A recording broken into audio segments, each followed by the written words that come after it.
why star variants are named from Greek letters. Welcome back, everyone, and hi there if you're new. This is a video for the advanced level truth finder that we're going to look at here. This one's likely going to be the only one of this advanced kind of stuff that we're going to post here on this channel. I'm doing this one because of the questions that I've already received in the past about our private videos. The first thing to know about them is that our advanced private videos are not free. And because of that, what's been happening is that those who think that they're ready maybe to dive into the advanced private stuff we have available usually then first ask me to provide them with a sample. They want to see what kind of stuff they'd be paying for before they, fork their money out. They want to know a little bit more about what stories and how big are the stories that they would learn to see through and decode for themselves, and what kind of practical application all of that would have in their life. So what I'm going to do here is answer all of those requests, because the content within this one video probably is going to let you know whether or not you're someone who's even ready to learn the advanced level stuff that we have available before contacting us about it. And I think this is important because all of our time is valuable, right? So if you're not ready, that's cool, but better to know it in advance, right? Okay, so before we go any further, I'm going to ask a series of questions, and if you answer yes to any of them, then you will know right away that you're probably not someone who is going to be ready to see what's in this video or any of our other advanced videos either. So here are the questions. Are you someone who has a strong tribal interest in politics? For instance, do you argue on social media about politics? Are you someone who has followed every recommendation that has come down from the quote-unquote experts that you've seen through TV, computer, and phone screens over this time that I call Dorona? And that's just to try to get around any censorship or shutdown issues. Further than that, are you someone who has expressed your disdain and disgust for someone who didn't follow all of those same recommendations? Are you someone who has strong tribal interests or affiliations with religion? So those are just the big ones. If you answered yes to any of those questions, it's very likely that this is not something that you're going to be ready for, so you can go ahead and click off this video now. For those of you who are ready, you will probably describe yourself to me as someone who has gone through an awakening process or who has been awakened. So with that said, let's get into what we're going to look at here with the star variants and how they got their names in this long-running Rona show in a way that is highly likely none of you has ever seen before. And it's also going to show us a much bigger picture to look at. Now, I'm sure you've probably already made the connection of how the corona of the sun shares its name with a certain bug that has gotten everyone's heightened attention over the past 2 going on 3 years now, and how the star variants of this bug have been named after Greek letters as they have emerged onto the world stage. So we're going to go beyond those connections. The first connection to make is that it's in our system of naming the stars in the night sky that we already use the same Greek letters. This system is known as the Bayer Designation. It was first used and named after the famous astronomer Johann Bayer, where he came up with this system back in what we commonly call the year 1603. According to Wikipedia, it is the system for designating the brightest star in each constellation by means of assigning Greek letters and lesser often Latin letters that is still being used today.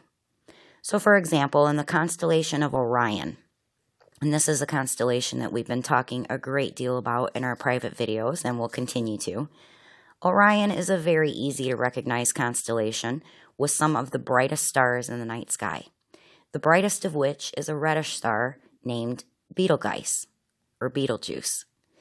And in the Bayer designation system, this is called Alpha Orionis.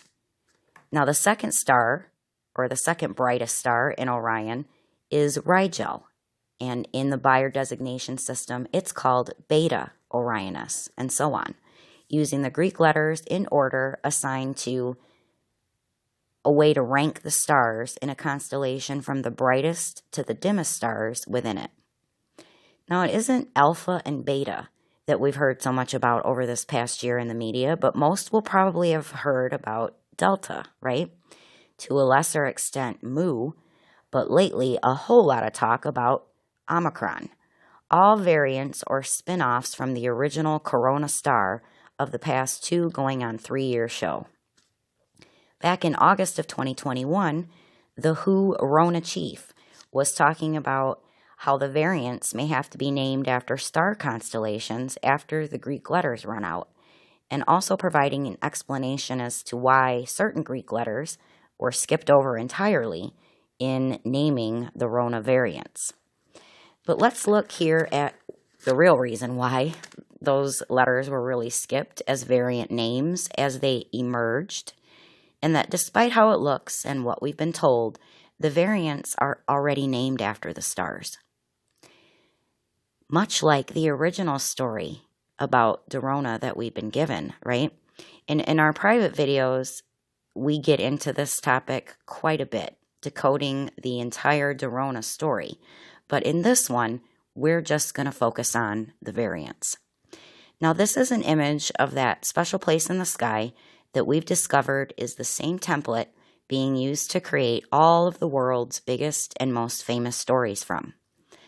It's only one of the reasons that we've given it the nickname the real oracle or the real all-seeing eye.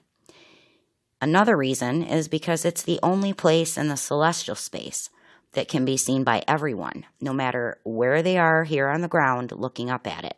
Everyone sees the same thing. Or to put another way, it's the only place in the sky that looks down upon all of us, no matter where it is on the ground that we live, all at the same time. Now, this is not the case for other areas in the sky, which is why this particular place in the sky is so special. The sky story we're looking at is, as we're looking up at what we call the real oracle or the real all-seeing eye in the sky, is an image of how it appears December of 2020, during the first hour after the sun sets. The reason why we're looking at sunset is because these are the first things that we see in the sky when the lights go down. And it's also because in December of 2020 is when it was reported that the first Rona variant was identified, Delta. And that soon after started surging everywhere. So take a look at what you find just starting to cross over, or having reached the top of the mountain, or has surged to the top. Just starting to cross over into the middle of the real oracle or the real all-seeing eye in the night sky, at that special cross of the north-south meridian line and the arc of the ecliptic, you find the constellation of Pisces, the 2 fishes. But we're looking at the way that Pisces is shaped.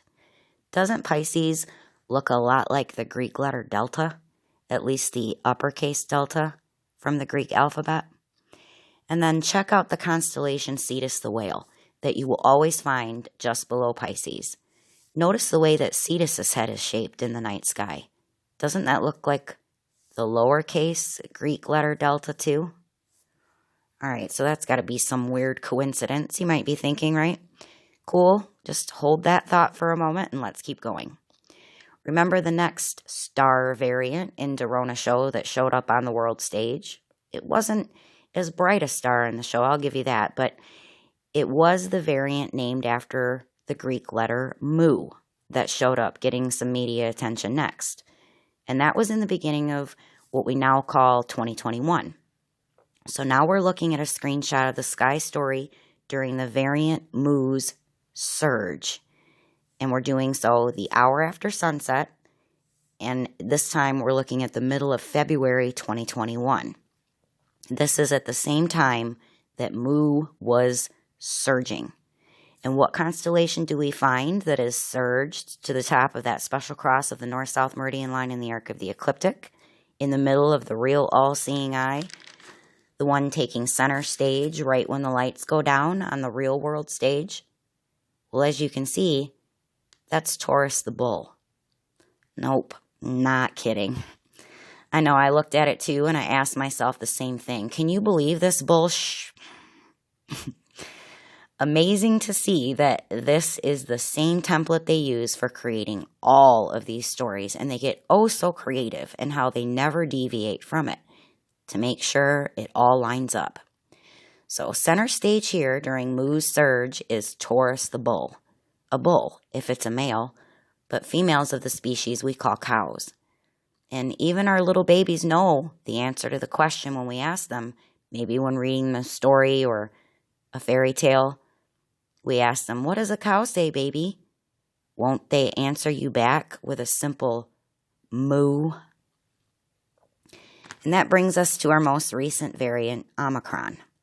So now we're looking at a screenshot of December of 2021, just a week after Omicron's emergence.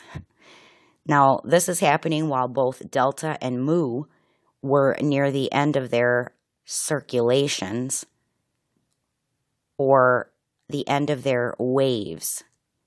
And keep in mind that we're looking at the area of the sky that has also been known in ancient times to be called the Celestial Sea. So, for this one, we're going to take a look again, the hour after the sun goes down. And for this one, we need to take a look at what's just coming up over the eastern horizon. The east, where everything rises or emerges in the sky. It travels along the arc of the ecliptic, and then it sets in the west. And just over the eastern horizon, always traveling above the constellation of Orion, is the constellation called Auriga. And looking at how Auriga is shaped and its location, at this time emerging over the eastern horizon, there you can see Omicron is right on time. Now going just a little bit in the future, even though it seems as if this entire narrative is crumbling under the weight of tremendous amount of other lies, if another variant emerges, you can count on it to be pi. And this is a screenshot you can see of what is happening just a little bit in the future from the time that we're making this video.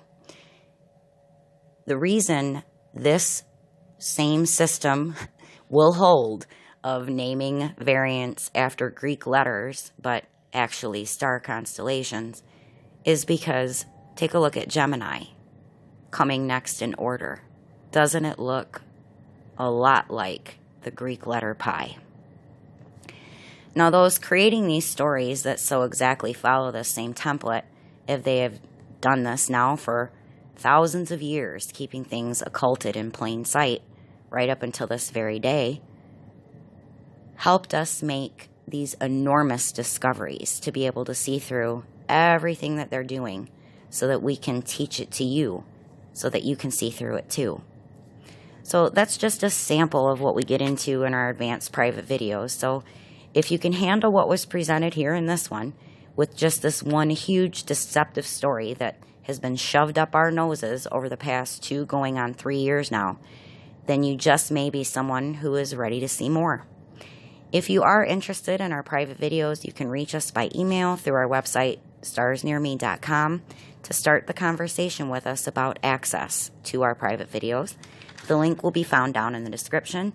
You can also follow that same link where you can get access to books for beginners to learn alternative astronomy the way that we're learning about it here in the many other free beginner videos that you can find here on our channel.